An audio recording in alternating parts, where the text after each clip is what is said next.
மூத்த பத்திரிகையாளர் TSS மணி வழங்கிட கேட்கலாம். வணக்கம் சார், இணைப்பில் இணைந்ததற்கு நன்றி.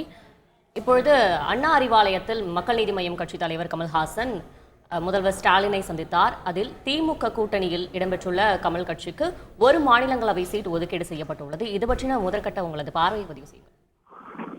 உள்ளபடியே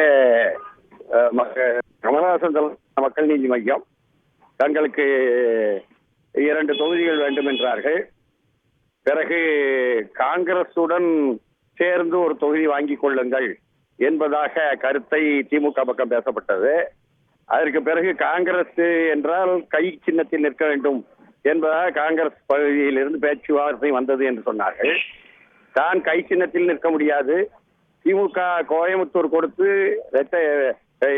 உதயசூரியன் சின்னத்தில் நிற்க சொன்னால் அதிலும் நிற்க முடியாது, டார்ச்லைட் சின்னத்தில் தன் கட்சிக்கு நிற்பேன் என்பதில் கமல்ஹாசன் உறுதியாக இருந்தார். அதை ஒட்டி கோவை கொடுக்கலாம் என்று இருந்ததை கூட சரி வேண்டாம், உங்களுக்கு மாநிலங்களவை தருகிறோம் என்பதாக திமுக இப்பொழுது உறுதி செய்திருக்கிறது என்ற தகவல் தெரிகிறது. உள்ளபடியே திமுகவிற்கு கமல்ஹாசனை பொறுத்தவரை வாக்குகளையோ தொகுதிகளையோ எண்ணுவதை விட திமுகவை பொறுத்தவரை அவர்கள் கேம்பெயினர். கமல்ஹாசன் ஒரு பிரபலமான நடிகர், தமிழ்நாடெங்கும் தெரிந்தவர். இளைய தலைமுறையை தீர்ப்பது என்பது இப்பொழுது கட்சியின் வாக்குகளுக்கு கொஞ்சம் கடினமாக இருக்கிறது. அவர் இறங்கி பரப்புரையில் ஈடுபடுவார் என்பது நமக்கு முழுமையாக பலன் தரும் என்பதாக திமுக தலைமை உணர்ந்திருக்கிறார்கள் என்று புரிகிறது.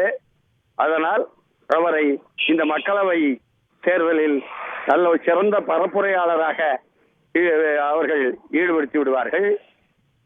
ஏற்கனவே வைகோவும் ஒரு பரப்புரையாளராக மதிமுக பக்கம் இருக்கிறது. தொல் திருமாவளவனும் ஒரு பரப்புரையாளர் என்று இருக்கிறார். திமுகவில் ஏகப்பட்ட பேச்சாளர்கள் இருந்தாலும் இந்த பிம்பங்களை எல்லாம் கூட பயன்படுத்திக் கொள்ளலாம் இவர்களுடைய பரப்புரையையும் என்பதில் திமுகவுக்கு பரப்புரை என்ற அளவுக்கு இது வெற்றி. அதே சமயத்தில் அவருக்கு கோவை எங்களுக்கு வேண்டும் என்று கேட்டுக்கொண்டிருந்த மார்க்சிஸ்ட் கட்சிக்கு அதை கொடுக்க போகிறார்களா என்ற கேள்வியும் இதை தொக்கி வந்து கொண்டிருக்கிறது. காங்கிரஸை பொறுத்தவரை அவர்களுக்கு கேட்ட எண்ணிக்கை என்று முடிவு வந்துவிட்டாலும் வரலாம். அப்படி சூழலிலும் கூட கமல்ஹாசனுக்கு காங்கிரஸ் மூலமாக அல்ல என்பது உறுதியாக தெரிந்துவிட்டது. நேரடியாக அப்பொழுது காங்கிரசிடம் பேசவா திமுகவிடம் பேசவா என்பதில் நேரடியாக சந்தித்து தலைவரையே பேசிவிடுவது திமுக தலைவரையே என்ற கமல்ஹாசனுடைய முயற்சி வெற்றியடைந்திருக்கிறது. எப்படியோ மக்களவை தேர்தலில் ஒரு பரப்புரையாளராகவும் முழுமையாக இணைந்து வேலை செய்பவராகவும் திமுக கூட்டணியில் மக்கள் நீதி மய்யம் சேர்ந்திருக்கிறது என்பது திமுக கூட்டணிக்கு மேலும் வலு சேர்க்கும். அதே சமயம் தான் மாநிலங்களவை உறுப்பினராகி மேலே போய் நல்ல சிறந்த முறையில் பேசி கட்சியை வளர்த்துக் கொள்ளலாம் என்ற நம்பிக்கையும் கூட எதிர்காலத்திற்கு கமல்ஹாசனுக்கு கிடைத்திருக்கிறது என்பது இதிலிருந்து தெரிகிறது. விவரங்களுக்கு நன்றி சார்.